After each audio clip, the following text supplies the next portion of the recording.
News వాస్తవాల ప్రతిబింబం. Welcome to be news. Tallarevu మండలం Sunkarapalem Telugu Desam party నాయకులు సుంకరపాలెం గ్రామ సర్పంచ్ టిల్లపూడి నాగేశ్వరరావు తెలుగుదేశం పార్టీకి రాజీనామా చేశారు. తాళరేవు మండలం సుంకరపాలెం తెలుగుదేశం పార్టీ నాయకులు సుంకరపాలెం గ్రామ సర్పంచ్ టిల్లపూడి నాగేశ్వరరావు తెలుగుదేశం పార్టీకి రాజీనామా చేశారు. ఈ సందర్భంగా ఆయన మీడియాతో మాట్లాడుతూ ముందుగా తనను ఎంతగానో ఆదరిస్తున్న సుంకరపాలెం గ్రామ ప్రజలకు ప్రత్యేక కృతజ్ఞతలు తెలియజేశారు. తాను వైఎస్ఆర్ పార్టీ నుంచి రాజీనామా చేసిన తర్వాత ఏడాదిన్నర పాటు పార్టీలతో ప్రమేయం లేకుండా గ్రామ ప్రజలకు సేవలు అందించానన్నారు. అయితే గ్రామ అభివృద్ధి ముఖ్య ఉద్దేశంగా శాసనసభ ఎన్నికలకు ముందుగానే తెలుగుదేశం పార్టీలో చేరడం జరిగిందని అన్నారు. పార్టీలో సభ్యత్వం పొందిన దగ్గర నుండి పార్టీ అభివృద్ధి కోసం అందరితో కలిసికట్టుగా పనిచేస్తూ అన్ని విధాల గ్రామాభివృద్ధికి ఎంతో కృషి చేశారన్నారు. అయితే కొంతమంది చేస్తున్న గ్రూప్ రాజకీయాలతో మనస్తాపం చెంది తెలుగుదేశం పార్టీని వీడుతున్నట్లు తెలియజేశారు. నాయకులు పెద్దలు మన గ్రామాభివృద్ధి కోసం నువ్వు మరి మన టీడీపీలో చేరాలని చెప్పడంతో సరే మనం గ్రామ అభివృద్ధి చేసుకోవాలి అని చెప్పేసి ఇప్పుడు ఉండి మనకి ఇంకా 3 సంవత్సరాలు సుమారు ఉందని చెప్పేసి నేను టీడీపీలో జాయిన్ అవ్వడం జరిగిన కాడి నుంచి కూడా మరి ఎంతో చక్కగా ఇక్కడ రోడ్లు కానీ అభివృద్ధి పనులు కానీ చాలా చక్కగా చేసుకుంటూ ప్రజల మన్నన పొందుతూ తాగునీరు విషయంలో అయితే చాలా ఇబ్బందులు పడేవారు. నైట్ 12 అని చూసేవారు. అటువంటిది త్రాగునీరు సమస్య కూడా మరి నేను ఈ 5 సంవత్సరాల నుంచి పూర్తి చేసి పట్టపగలే మంచినీళ్ళు వచ్చేలా చేయడం అన్నీ జరిగినాయి. ఇంత సక్రమంగా జరుగుతుంది. కానీ ఈ లోపల మరి ఏదైతే వైసీపీలో ఉండగా గ్రూప్ రాజకీయాలు చేశారో అలాగే మరి ఇప్పుడు ఈ టీడీపీలో అధికారం వచ్చినప్పటి నుంచి కూడా ఇక్కడ ఉన్నటువంటి పాత టీడీపీ నాయకులు సీనియర్ నాయకులు కొంతమంది ఆపోజిషన్ నాయకులతో కలిసి నా మీద చాలా దాడి చేస్తూ అది నన్ను అవమానించాలన్నదే ఏదో టార్గెట్గా పెట్టుకుని ప్రతి విషయంలో కూడా నేను ఏదో తినేసాను దొబ్బేసాను అనే ఉద్దేశం తప్ప మా సొంత భూమి ఉన్న 3 సెంట్ల భూమి మీద కూడా అది గతంలో ఎన్నోసార్లు కంప్లైంట్ పెట్టారు. ఇప్పుడున్న ఎమ్మెల్యే గారు కూడా అది 3 సెంట్లు కరెక్ట్ అయితే ఇవ్వండి లేకపోతే లేదని కూడా చెప్పడం జరిగింది. అది ఎమ్మెల్యే గారు సర్వే అది జరిగింది. అన్నీ సక్రమంగా జరిగింది. దాంట్లో కూడా మరి ఈవేళ అది కుదరదు, కోర్టు ఆర్డర్ ఉన్నా సరే కుదరదని చెప్పడంతో మేము కోర్టుకి వెళ్ళాం. కోర్టు ద్వారా చేసుకుంటున్నాం. అది కోర్టు ద్వారా వచ్చిన తర్వాత మేము అన్ని రకాల దాంట్లో అభివృద్ధి చేసుకుంటాం. కానీ ఈ లోపల మరి ఈ గ్రూప్ రాజకీయాలు చేస్తూ నన్ను టార్గెట్ చేస్తున్నటువంటి మరి నా మీద ఓడిపోయినటువంటి మోపూరి వెంకటరెడ్డి గారు ఈరోజు కూడా ఆయనకి మరి కోపం తగ్గట్లేదు. మరి ఎందుకనంటే మొన్న ఇది కోర్టులో ఉందని తెలిసి కూడా మా స్థలం కాడికి వచ్చి నన్ను చాలా దుర్భాషలాడి నేను ఇక్కడ నీకు ఈ ఊళ్ళో నేను తెలుగుదేశం నాయకుడిని నేనే, నాదే అధికారం, మీరెవరో దేనికి సరే నేను ఏది చెప్తే అదే వేదం, ఇక్కడ ఎమ్మెల్యే కానీ ఎవరో లేరు అనే ఉద్దేశంతో నేను ఉండగా నిన్ను ఇక్కడ కట్టనివ్వను, నిన్ను ఏ పని చేసుకొనివ్వను, నిన్ను ఇక్కడ తిరగనివ్వను, గ్రామ ప్రజలందరినీ తీసుకొచ్చేసి నిన్ను ముట్టడించేస్తానని చెప్పేసి చాలా దారుణంగా బెదిరిస్తూ అనేక రకాలుగా నేను ఏదో అధికార పార్టీలోకి వచ్చి ఏదో లబ్ధి పొందుతున్నాననే ఉద్దేశం చూపించి అటు అధికారులని లేకపోతే విలేకరులని లేకపోతే అటు ఎమ్మెల్యే గారికి ఏదో లబ్ధి చేసేసి నేను ఇక్కడ ఏదో లబ్ధి పొందుతున్నానని చెప్పేసి రకరకాల ఇది చేయడం వల్ల నాకు చాలా మనస్తాపం చెంది మరి ఎటువంటి అధికార పార్టీలో వైఎస్ఆర్లో కానీ ఇందులో కానీ ఉండగా సొంతంగా ₹1 కూడా నేను ఎప్పుడు సంపాదించుకోలేదు. నేను ఆల్రెడీ నేను పర్సనల్గా కాంట్రాక్టర్గా నేను కాంట్రాక్ట్లు చేసి సంపాదించుకోవాలంటే నేను ఎక్కువగా అమలాపురం, రంపచోడవరం ఇటువంటి ఏరియాలో ఎక్కువ పనులు చేసుకునేవాడిని. అటువంటిది ఇక్కడ చెయ్యాలని అనుకుంటే ఇప్పటికీ నాకు పనులు ఉన్నాయి. కానీ ఇక్కడ ఇటువంటి పనులు చేసుకుని దర్జాగా బతుకుతున్న నన్ను ఏదో లబ్ధి పొందేస్తున్నాను, ఏదో దురాశ పోతున్నాను అని చెప్పేసి ఈ లేనిపోని అన్నీ పెట్టి నన్ను ఇబ్బంది పెడుతున్నారు. కాబట్టి నేను చాలా మనస్తాపానికి గురయ్యి మరి ఈరోజు మరి టీడీపీకి మరి టీడీపీ సభ్యత్వానికి కూడా రాజీనామా తెలియజేస్తున్నాను. Thank you. Doctor B R Ambedkar Konaseema జిల్లా ముమ్మిడివరం పట్టణంలోని మోకా గణపతిరావు ప్రభుత్వానికి కళాశాల వద్ద ఇంటర్మీడియట్ పరీక్షలు వ్రాయడానికి విద్యార్థులు బారులు తీరారు. ఉదయం 9 గంటలకు ప్రారంభం కాగా పరీక్షకు హాజరయ్యేందుకు విద్యార్థులు 8:30 గంటలకే కళాశాల ప్రాంగణానికి చేరుకున్నారు. డాక్టర్ బిఆర్ అంబేద్కర్ కోనసీమ జిల్లా ముమ్మిడివరం పట్టణంలోని మోకా గణపతిరావు ప్రభుత్వానికి కళాశాల వద్ద ఇంటర్మీడియట్ పరీక్షలు వ్రాయడానికి విద్యార్థులు బారులు తీరారు. ఉదయం 9 గంటలకు ప్రారంభం కాగా పరీక్షకు హాజరయ్యేందుకు విద్యార్థులు 8:30 గంటలకే కళాశాల ప్రాంగణానికి చేరుకున్నారు. పరీక్షా కేంద్రం వద్ద విద్యార్థులతో పాటు తల్లిదండ్రుల రద్దీ కనిపించింది. హాల్ టికెట్, అవసరమైన పత్రాలు పరిశీలించుకుంటూ విద్యార్థులు పరీక్ష హాల్లోకి ప్రవేశించారు. ఎలాంటి అవాంఛనీయ ఘటనలు జరగకుండా నిర్వాహకులు తగిన ఏర్పాట్లు చేశారు. పరీక్షలు ప్రశాంత వాతావరణంలో ప్రారంభమయ్యాయి.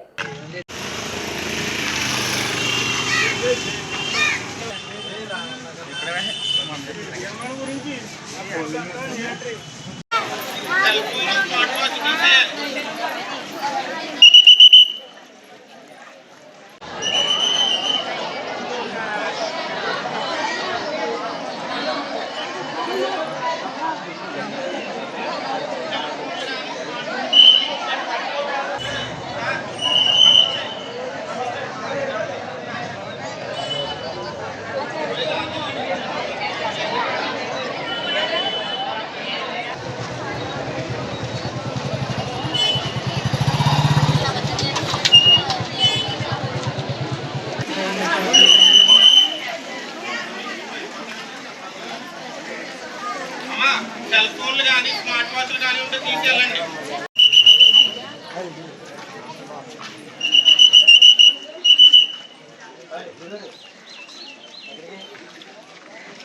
కాకినాడ జిల్లా పిఠాపురం నియోజకవర్గం గోర్సా రైల్వే గేట్ సమీపంలో ఉన్న ఉమర్ ఆలీషా పాతపీఠం దగ్గర రైతులు ప్లకార్డులతో నిరసన చేపట్టారు. పిఠాపురం గోర్సా రైల్వే గేట్ సమీపంలో ఉన్న ఉమర్ ఆలీషా పాతపీఠానికి ఆనుకొని ఉన్న పుంత రోడ్డును ఆక్రమించిన పీఠాధిపతి ఉమర్ ఆలీషా అంటూ నిరసన వ్యక్తం చేశారు. కాకినాడ జిల్లా పిఠాపురం నియోజకవర్గం గోర్సా రైల్వే గేట్ సమీపంలో ఉన్న ఉమర్ ఆలీషా పాతపీఠం దగ్గర రైతులు ప్లకార్డులతో నిరసన చేపట్టారు. పిఠాపురం గోర్సా రైల్వే గేట్ సమీపంలో ఉన్న ఉమర్ ఆలీషా పాతపీఠానికి ఆనుకొని ఉన్న పుంత రోడ్డును ఆక్రమించిన పీఠాధిపతి ఉమర్ ఆలీషా అంటూ నిరసన వ్యక్తం చేశారు. పీఠంలో చెప్పేవాడిని శ్రీరంగ నేతలు, చేసేవాడిని భూ కబ్జాలు అంటూ మండిపడుతున్న రైతులు. దైవ బోధన చేసే పీఠాధిపతులకు రైతులను ఇబ్బందులకు గురి చేయడం తగదంటూ హెచ్చరించిన రైతులను పొలాలకు వెళ్లకుండా హింస పెట్టడం ఉమర్ ఆలీషాకి తగదు అంటూ ఆవేదన వ్యక్తం చేస్తున్న రైతాంగం. గత 70 సంవత్సరాలుగా పుంత రోడ్డుని ఆనుకొని ఉన్న సుమారు 300 ఎకరాలకి పంట పొలానికి మార్గంగా ఉపయోగించుకుంటున్న రైతులు గత కొద్ది కాలం క్రితం రైల్వే అండర్ బ్రిడ్జ్ రావడంతో దాన్ని సాకుగా చూపించి రైతులను అనేక రకాలుగా ఇబ్బందులకు గురి చేస్తూ ప్రశ్నించిన వారిపై కత్తులతో బెదిరిస్తూ రౌడీయిజం చేస్తూ గవర్నమెంట్ చెందిన భూమిని ఆక్రమించుకున్న ఉమర్ ఆలీషా పుంత రోడ్డుని ఆనుకుని ఉన్న ఉమర్ ఆలీషా పాతపీఠ. దీనిపై వెంటనే స్పందించి రైతులకు తగు న్యాయం చేయాలంటూ డిప్యూటీ సీఎం కోరుతున్న రైతులు. రైతులతో పెట్టుకున్నటువంటి వ్యక్తులు కానీ ఈ వాళ్ళ చరిత్రలో ఏ రకంగానూ ఎదరకెళ్ళలేరు. ఇది రైతులు, రైతు కూలీలు, ఈ వాళ్ళ ప్రజలు అందరూ కూడా ఈ వాళ్ళ దీన్ని మేము ఖండిస్తున్నాం. ఈ రోడ్డు ఉమర్ ఆలీషా గారు డెవలప్ చేసి ఈ వాళ్ళ ఈ రైతులకి ప్రజలకి ఉపకారం చేయాలని చెప్పిన కూడా ఈ వాళ్ళ వేడుకుంటున్నాం. మీరు చేసేటువంటి పనుల్ని ఒకసారి పశ్చాత్తాపంతో మీరు కూర్చోబెట్టి మాట్లాడండి. మేము అందరూ కూడా దేనికైనా సిద్ధం. అంటే మా తాతల దగ్గర నుంచి మాకు అందరికీ కూడా ఇదే దారి. మేము 5 సంవత్సరాలు 6 సంవత్సరాల నుంచి తిరిగేటప్పటి నుంచి కూడా ఇదే దారి. ఇది అలా అలా అలా అలా అలా కుదించుకుపోయి ఆఖరికి పెద్ద మనుషుల ఒప్పందం అంటే ఎవరో మన ముద్రగడ పద్మనాభం గారి దగ్గర ఉన్నటువంటి మనుషులు అప్పట్లో వీళ్ళందరూ కూడా వచ్చి గురువు గారితో మాట్లాడి ఇది రైతులకి దారి ఇది అని చెప్పనేసని వాళ్ళందరూ కూడా 20 అడుగులకి దారి ఏర్పాటు చేసి పెట్టారు. ఈ 20 అడుగుల దారి రెవెన్యూ రికార్డులో గవర్నమెంట్ పరంగా ఉన్న ల్యాండ్ తప్పితే ఇది ఆయన సొంత ఆస్తి కాదు. ఆయన ఉమర్ ఆలీషా గారి సొంత ఆస్తి కాదు. ఆల్రెడీ గ్రామ కంఠంలో ఉన్నటువంటి భూమి రైతులు అడిగారు. ఆయన ప్రైవేట్ ఆస్తి మాత్రం కాదు. ఇది ఎటువంటి పరిస్థితుల్లోనూ వారి ఆక్రమణలో మొత్తం అంతా కూడా పీఠం ఆక్రమణ అంతా కూడా గతం నుంచి వాళ్ళు ఎదరగలుగుతున్నారు. అయితే మాకు అవసరం లేదు. అది కేవలం రైతులకి 20 అడుగుల దారి మాత్రమే మేము అడిగాం. అదే దారి మాకు ఏర్పాటు చేసి పెట్టారు. అదే పద్ధతిలో వాళ్ళు కూడా ఇక్కడ గోడలు కట్టుకున్న తర్వాత ఈ ఇటుకలేసి ఈ ఇక్కడి నుంచి ఇలా గోడ కట్టేస్తే రైతుల పరిస్థితి ఏంటని నేను అడుగుతున్నాను. ఇలా గోడ కట్టేస్తే అది అంత అవసరమా? ఎంతో మంచి పేరు ఉన్నటువంటి ఉమర్ ఆలీషా ఇవాళ ఇటువంటి చర్యలు ఎందుకు తీసుకుంటున్నారు? తీసుకున్న బలంగా మా మీద పోలీస్ స్టేషన్ కంప్లైంట్లు ఎందుకు పెడుతున్నారు? ఇది ఎందుకు బెదిరిస్తున్నారు అంటే 2-3 మీద పోలీస్ స్టేషన్ కంప్లైంట్లు పెడేస్తే ఈ దారి వదిలిపెడేస్తారని అనుకుంటున్నారా మీరు? అది చాలా తప్పు. కొన్ని తరాలకే ఇవాళ మనం ఈ దారి ఏర్పాటు చేసుకుంటూ వెళ్తున్నాం. మీరు అవసరమైతే ఉదారతతో ఇంకో ఐదు గజాలు ఎక్కువ ఇస్తానని చెప్పిన ఎదురుకు రావాల్సినటువంటి ఉమరాలి షా పీఠం ఇవాళ ఈ 2 అడుగుల దాని గురించి మా మీద పోలీస్ స్టేషన్లో కంప్లైంట్లు పెట్టారంటే ఇది ఎంతవరకు న్యాయం అని నేను అడుగుతున్నాను. ఇది ఎందుకంటే కేవలం ఇది ఎందుకు చేస్తున్నారో పీఠానికి చెడ్డ పేరు తీసుకురావడానికి కొంతమంది ఇక్కడ వాళ్ళు చేసేటువంటి పనిగా మేము భావిస్తున్నాం.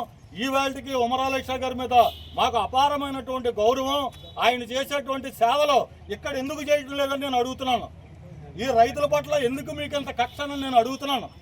ఇవాళ ఈ రైతులందరి మీద మీరు ఇక్కడ చేయవలసింది చేయడమ్మా అని ఎక్కడెక్కడో రోడ్లు వేస్తున్నాం ఇంకోటి చేస్తున్నాం అని చెప్తున్నారు. కానీ మీ ముందున్నటువంటి రోడ్డు ఇదే రోడ్డు ఇక్కడ రథాలపేటలో ఉన్నటువంటి హరిజనులందరికీ కూడా. రామచంద్రపురం పట్టణం కమ్మవారి స్థావరం నారాయణ స్కూల్ పరిసర ప్రాంతాల్లో అనుమానాస్పద స్థితిలో వ్యక్తి మృతి. రోడ్డు ప్రక్కన చిత్తకుప్పలో లభ్యమైన మృతదేహం. రామచంద్రపురం పట్టణం కమ్మవారి స్థావరం నారాయణ స్కూల్ పరిసర ప్రాంతాల్లో అనుమానాస్పద స్థితిలో వ్యక్తి మృతి. రోడ్డు ప్రక్కన చిత్తకుప్పలో లభ్యమైన మృతదేహం. ఇదే ప్రాంతానికి చెందిన గుత్తుల భీమేశ్వరరావుగా గుర్తించిన పోలీసులు తెలిపిన కథనం ప్రకారం మృతుడు భీమేశ్వరరావుకు భార్య, 3 సంతానం కలరని, ఆయన రోజు మద్యం సేవించి కుటుంబాన్ని తీవ్ర ఇబ్బందులకు గురి చేస్తుంటారని, గత రాత్రి కూడా మద్యం సేవించి రామచంద్రపురం ప్రధాన రహదారిలో గల పెట్రోల్ బంక్ నందు 3 లీటర్ల పెట్రోల్ కొనుగోలు చేసి తనంతట తానే తీసుకుని వెళ్లినట్లు కొన్ని సీసీ ఫుటేజ్లు ఆధారంగా సేకరించినట్లు తెలిపారు. కుటుంబ సభ్యులందరినీ అదుపులోకి తీసుకుని విచారిస్తున్నామని, డాగ్ స్క్వాడ్ క్లూస్ టీం ఆధారాలతో పూర్తి దర్యాప్తు జరిపి త్వరితగతిన కేసు ఛేదిస్తామని రామచంద్రాపురం సర్కిల్ ఇన్స్పెక్టర్ వెంకటనారాయణ మీడియాకు వెల్లడించారు.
గంటల సమయంలో మనకి రామచంద్రపురం మున్సిపాలిటీలో పనిచేస్తున్న చంద్రశేఖర్ అనే ఆయన ద్వారా ఇక్కడ ఒక అన్నోన్ డెడ్ బాడీ ఉందని చెప్పి చెత్త వేసే దగ్గర నారాయణ కాలేజ్ పక్కన అన్నోన్ డెడ్ బాడీ ఉందని చెప్పి మనకి ఆయన సమాచారం ఇవ్వడం జరిగింది.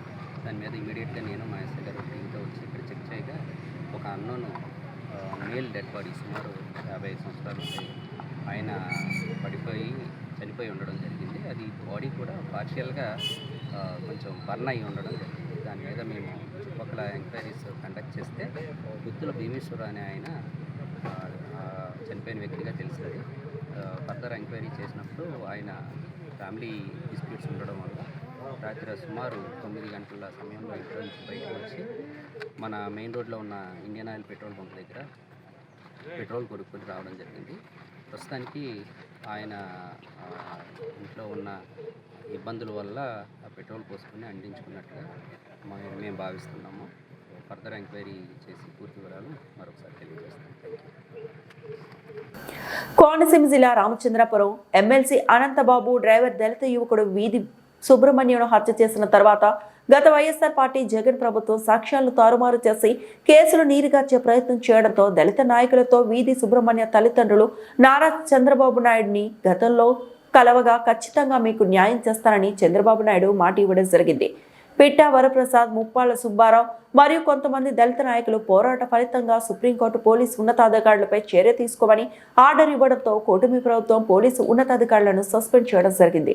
వీధి కోనసీమ జిల్లా రామచంద్రపురం ఎమ్మెల్సీ అనంతబాబు డ్రైవర్ దళిత యువకుడు వీధి సుబ్రహ్మణ్యంను హత్య చేసిన తర్వాత గత వైఎస్ఆర్ పార్టీ జగన్ ప్రభుత్వం సాక్ష్యాలను తారుమారు చేసి కేసులు నీరుగార్చే ప్రయత్నం చేయడంతో దళిత నాయకులతో వీధి సుబ్రహ్మణ్య తల్లిదండ్రులు నారా చంద్రబాబు నాయుడిని గతంలో కలవగా ఖచ్చితంగా మీకు న్యాయం చేస్తానని చంద్రబాబు నాయుడు మాట ఇవ్వడం జరిగింది. పిట్టా వరప్రసాద్, ముప్పాళ్ల సుబ్బారావు మరియు కొంతమంది దళిత నాయకులు పోరాట ఫలితంగా సుప్రీంకోర్టు పోలీసు ఉన్నతాధికారులపై చర్య తీసుకోమని ఆర్డర్ ఇవ్వడంతో కూటమి ప్రభుత్వం పోలీసు ఉన్నతాధికారులను సస్పెండ్ చేయడం జరిగింది.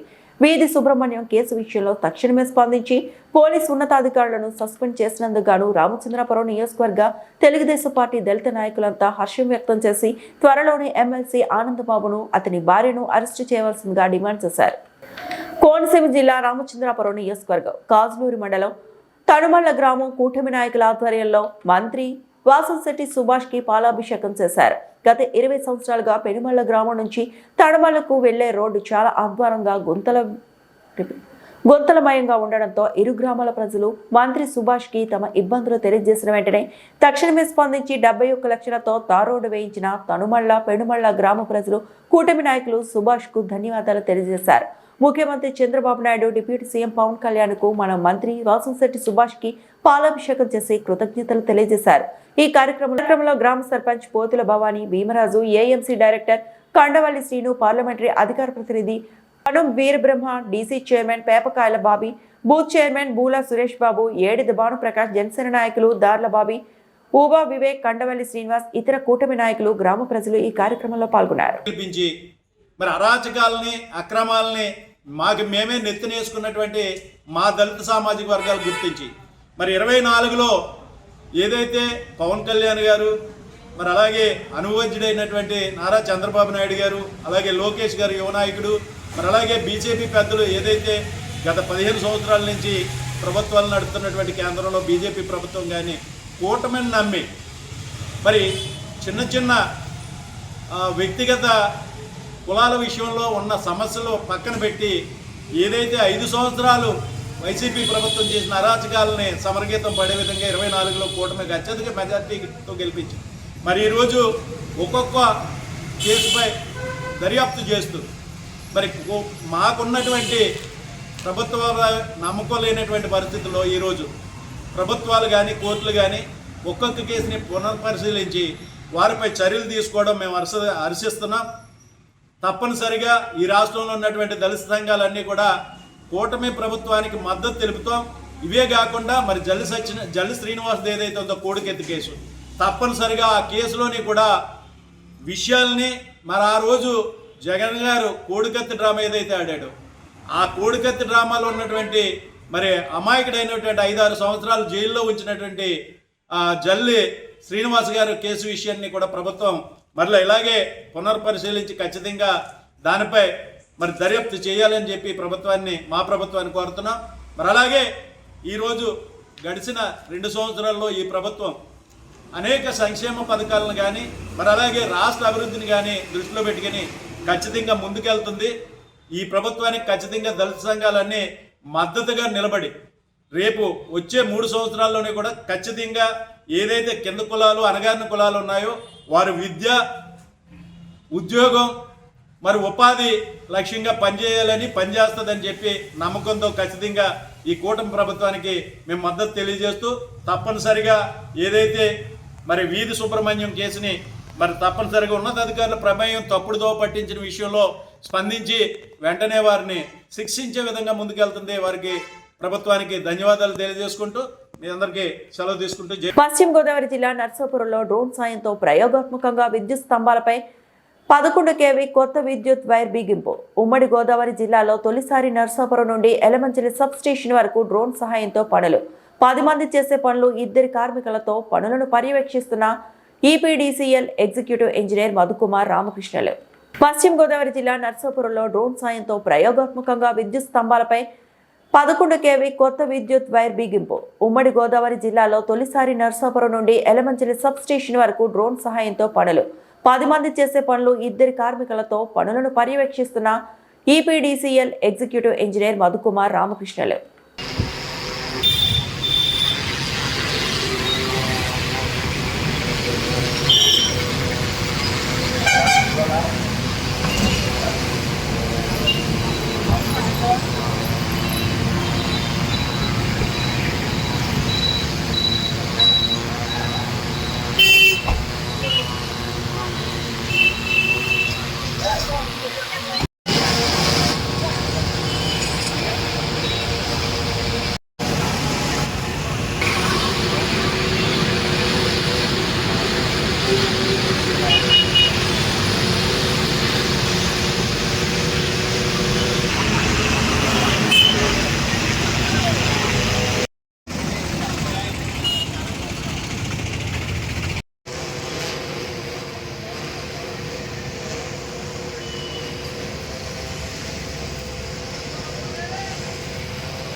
ఆపరేటర్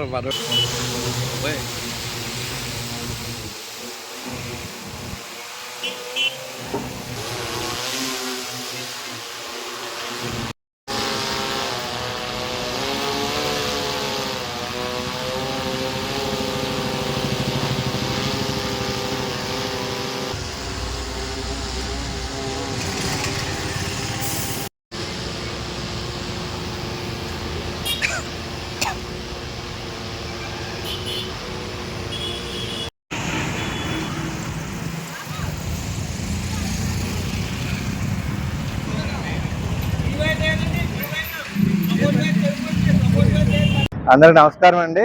ఈరోజు ఈ ఉభయ పశ్చిమ గోదావరి జిల్లాలో మొట్టమొదటిగా డ్రోన్ టెక్నాలజీ వాడి ఈ యొక్క కొత్తగా లైన్ వేసే ఒక టెక్నాలజీ ప్రకారం ఈ లైన్ వర్క్ చేస్తున్నాము.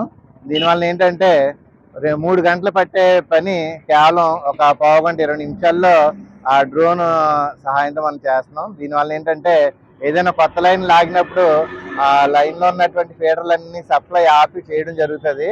ఇది ఇలా మనం ఫాస్ట్గా చేయడం వలన ఆ యొక్క అంతరాయాన్ని మనం తగ్గించగలుగుతాము. అదేవిధంగా ఈ కండక్టర్ కూడా నలిగిపోకుండా మంచిగా నీట్గా అయ్యేలాగా కూడా దీన్ని ఉపయోగపడుతుంది. అదేవిధంగా వినియోగదారులకు కూడా అంతరాయం బాగా తగ్గుతుంది. తొందరగా ఎటువంటి లైన్ అయినా కొంచెం త్వరగా లైన్ కంప్లీట్ చేయడానికి ఈ టెక్నాలజీ మనం కొత్తగా ప్రయోగం చేసాము. అది సక్సెస్ అయింది. ఈ యొక్క నర్సాపురం డివిజన్లో ఈ యొక్క కాజా అనే సబ్స్టేషన్, నర్సాపురం నుంచి కాజా అనే సబ్స్టేషన్కి మనం కొత్తగా 33 kV ఇంటర్లింకింగ్ లైన్ వేస్తున్నాం. ఆ లైన్ దగ్గరగా 60 లక్షల ఖర్చుతో ప్రభుత్వం శాంక్షన్ ఇచ్చింది. ఆ లైన్ వేయడానికి ఈ టవర్ల మీద లైన్ లాగాలన్నమాట. అది త్వరగా అవడానికి ఈ యొక్క వేసవి కాలం యొక్క ఎద్దడిని తట్టుకోవడానికి ఈ యొక్క లైన్ చాలా అవసరం. కాబట్టి ఈ వేసవి కాలం ముందు ఇది కంప్లీట్ చేయాలనే ఉద్దేశంతో ఈ టెక్నాలజీ వాడి ఫాస్ట్గా ఈ యొక్క లైన్ కంప్లీట్ చేయడానికి మేము ప్రయత్నం చేస్తున్నాం. ఇది ఇప్పటి వరకు చేసినంత సక్సెస్ అయింది. మిగిలినంత కూడా సక్సెస్ అయితే మనం ఒక 2-3 రోజుల్లోనే లైన్ అంతా కంప్లీట్ చేసేసి మనం ఛార్జ్ కూడా చేయగలం. దీనివల్ల ఖర్చు డెఫినెట్గా తగ్గుతుంది. అంటే మ్యాన్ పవర్ తగ్గుతుంది, మ్యాన్ అవర్స్ తగ్గుతాయి, దానివల్ల లేబర్ ఛార్జ్ తగ్గుతాయి. కానీ ఎంత అనేది ఈ రోజే మేము ప్రయోగాత్మకం చేసాం కాబట్టి ఫ్యూచర్లో తెలుస్తుంది. డెఫినెట్గా మ్యాన్ పవర్ అయితే తగ్గుతుంది. అంటే మనుషులు చేసే పని డ్రోన్తో చాలా ఈజీగా చేయగలుగుతాం. జిల్లా Peddapuram Sagar junior inter college జిల్లాలో 58 పరీక్షా కేంద్రాల్లో ఇంటర్ పరీక్షలు ఉదయం 9 గంటలకు ఫస్ట్ ఇయర్ పరీక్షలు ప్రారంభం. జిల్లా Peddapuram Sagar junior inter college జిల్లాలో 58 పరీక్షా కేంద్రాల్లో ఇంటర్ పరీక్షలు ఉదయం 9 గంటలకు ఫస్ట్ ఇయర్ పరీక్షలు ప్రారంభం. 30 నిమిషాల ముందే పరీక్షా కేంద్రాలకు చేరుకోవాలని సూచన. ఫస్ట్ ఇయర్ 22,011, సెకండ్ ఇయర్ 20,028 మంది విద్యార్థులు ఎగ్జామ్ కి హాజరయ్యారు.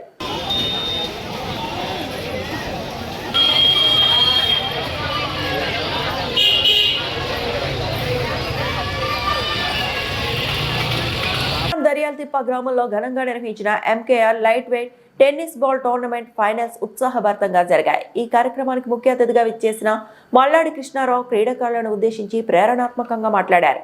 కృష్ణారావు మాట్లాడుతూ ఆటలో గెలుపు ఓటములు సహజమని, ఓడిన వారు తమ లోపాలను గుర్తించి మెరుగుపరుచుకోవాలని, గెలిచిన వారు ఇంకా మెరుగైన ప్రదర్శన. దర్యాలతిప్ప గ్రామంలో ఘనంగా నిర్వహించిన MKR light weight tennis ball tournament finals ఉత్సాహభరితంగా జరిగాయి. ఈ కార్యక్రమానికి ముఖ్య అతిథిగా విచ్చేసిన మల్లాడి కృష్ణారావు క్రీడాకారులను ఉద్దేశించి ప్రేరణాత్మకంగా మాట్లాడారు.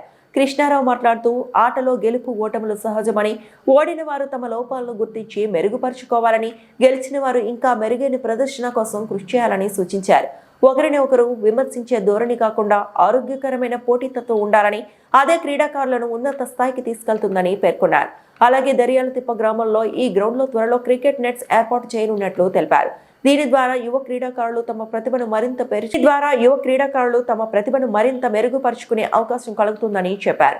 యానా నియోజకవర్గంలో సుమారు 15 ప్రాంతాల్లో ప్రతి గ్రామంలో క్రీడా మౌలిక వసతులు ఏర్పాటు చేసేలా చర్యలు తీసుకుంటామని, క్రికెట్ నెట్స్ తో పాటు వాలీబాల్ కోర్టులు కూడా ఏర్పాటు చేయనున్నట్లు స్పష్టం చేశారు. ఫైనల్ మ్యాచ్ లో యానం పవర్ హీటర్స్ మరియు గాడిమొగ టీం మధ్య ఉత్కంఠభరిత పోరు జరిగింది. చివరికి గాడిమొగ టీం విజయం సాధించింది. విజేతలకు నగదు బహుమతి మరియు ట్రోఫీలను మల్లాడి కృష్ణారావు అందజేశారు.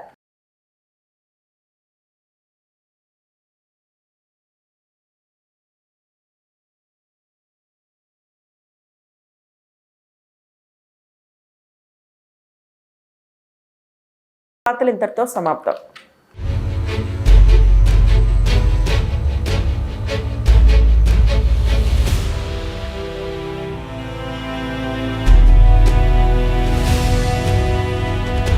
బీ న్యూస్, వాస్తవాల ప్రతిబింబం.